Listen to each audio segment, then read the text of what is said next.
अगर दुनिया में शांति खरीदनी पड़े तो उसकी कीमत क्या होगी? गजा की शांति के लिए ट्रंप ने एक एक देश से 9,9 हज़ार करोड़ रुपए मांगे, और वो भी ऐसे बोर्ड के लिए जिसमें गजा का नाम तक नहीं है। क्या भारत को शांति के नाम पर $1 अरब यानी 9,000 करोड़ रुपए देने चाहिए? और क्या ये सच में शांति की कोशिश है या फिर एक ग्लोबल पावर गेम? नमस्कार, आप देख रहे हैं प्रभात खबर की एक्सप्लेनर सीरीज। मैं हूं मयंक। अमेरिकी राष्ट्रपति डोनाल्ड ट्रंप ने गजा में शांति के लिए एक नई अंतर्राष्ट्रीय संस्था बनाई। नाम है बोर्ड ऑफ पीस। इस बोर्ड में शामिल होने के लिए पीएम मोदी के अलावा पाकिस्तान के प्रधानमंत्री शहबाज शरीफ को भी न्योता भेजा गया है।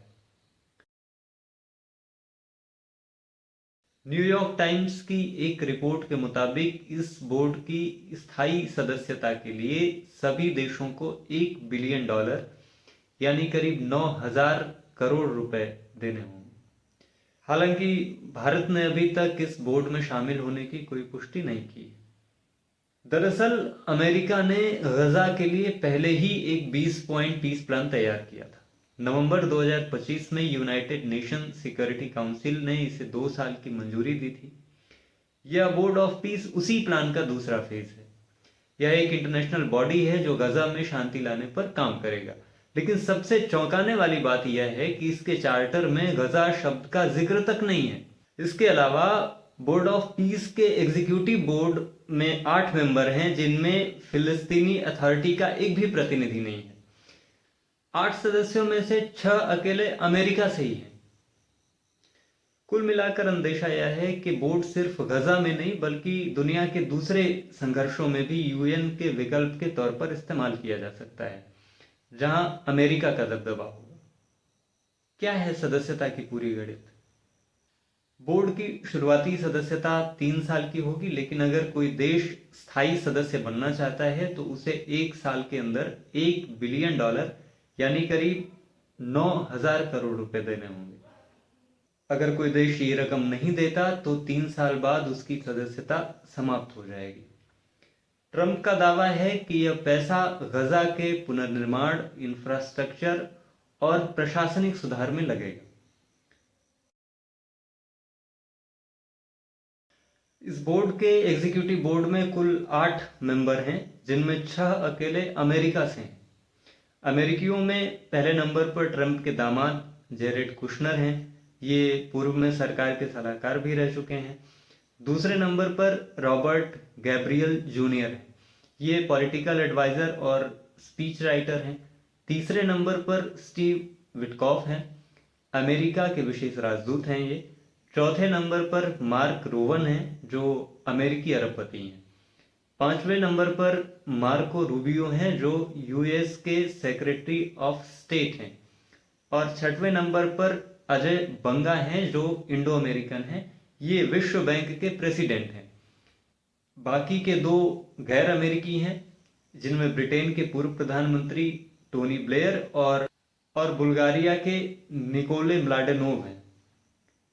ध्यान देने वाली बात यह है कि जो बोर्ड गजा में शांति लाने के नाम पर बना है, उसमें फिलिस्तीनी अथॉरिटी का एक भी प्रतिनिधि नहीं है। भारत में अमेरिकी राजदूत सर्जियो गोर्ड ने 18 जनवरी को कहा कि ट्रंप ने खुद पीएम मोदी को न्योता भेजा है। राजनीतिक पंडितों के मुताबिक ट्रंप की राजनीति हमेशा डील और रिटर्न के इर्द गिर्द घूमती रहती है।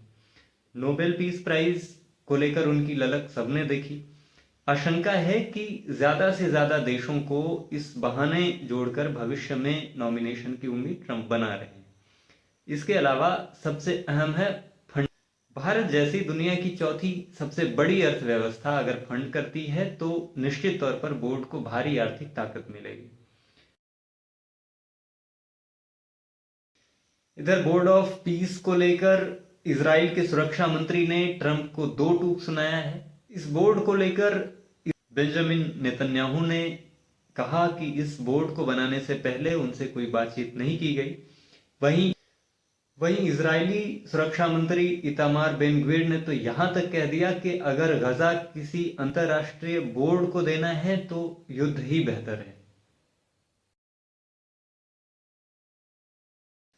ट्रंप का अकड़ू स्वभाव और ईगो जग जाहिर है। उनका बड़बोलापन भी उनके इस कथन से समझा जा सकता है कि ट्रंप पहले ही कह चुके हैं कि मोदी मुझे खुश करना चाहते हैं। रूस से तेल की खरीद को लेकर 500% टैरिफ की धमकी भी भारत को ट्रंप दे चुके हैं। राजनीतिक पंडितों का मानना है कि इसमें शामिल होने और पैसे देने से मना करने पर ट्रंप आगे भी भारत पर इसी तरह के व्यापारिक व रणनीतिक दबाव बना सकते हैं। उन्हें लग रहा है कि इन दबावों के चलते अब भारत उन्हें और नाराज नहीं करेगा और बोर्ड में शामिल हो जाएगा। लेकिन विशेषज्ञों का मानना है कि इससे भारत और अमेरिका के रिश्तों पर दीर्घकालिक असर पड़ने की संभावना कम है। बताते चलें कि इससे पहले भी मिस्र में गजा में शांति लाने के लिए एक अंतर्राष्ट्रीय सम्मेलन हुआ था। इसमें 20 से ज्यादा देशों के प्रतिनिधि शामिल हुए थे। पीएम मोदी को भी न्योता आया था, लेकिन उन्होंने उस समय भी स्वयं शामिल होने के बजाय विदेश राज्य मंत्री कीर्तिवर्धन सिंह को भेजा था। सदस्यता लेने वाले देशों में America, Albania, Argentina, Armenia, Belarus, Hungary, Kazakhstan, Morocco, Paraguay, UAE, Uzbekistan और वियतनाम शामिल हैं। वहीं फ्रांस और नॉर्वे ने बोर्ड में शामिल होने से साफ इनकार कर दिया है।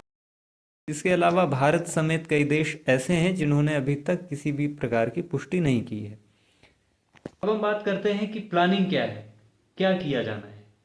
तो बोर्ड ऑफ पीस के 20 पॉइंट वाले प्लान में जो प्रमुख बिंदु हैं जिन्हें अमल में लाया जाएगा, जो उनमें से प्रमुख बिंदुओं में से है कि तुरंत युद्ध विराम होगा, गजा से इजरायली सेना की वापसी कराई जाएगी, दोनों पक्षों के बंधकों की रिहाई कराएंगे, हमास को सत्ता से बाहर किया जाएगा, गजा से हमास के हथियार और ठिकाने हटेंगे, गजा के पुनर्निर्माण की जिम्मेदारी बोर्ड की होगी, गजा में अंतर्राष्ट्रीय सुरक्षा बल तैनात किया जाएगा, रोजगार और व्यापारिक जोन बनाए जाएंगे, एक इजरायली शव के बदले 15 फिलिस्तीनी शव लौटाए जाएंगे, गजा के लिए अस्थायी तकनीकी समिति बनेगी, गजा पुलिस को अंतर्राष्ट्रीय ट्रेनिंग दी जाएगी, इजराइल मिस्र की सीमा पर कड़ी सुरक्षा व्यवस्था होगी और अंत में स्थायी शांति और गजा का विकास।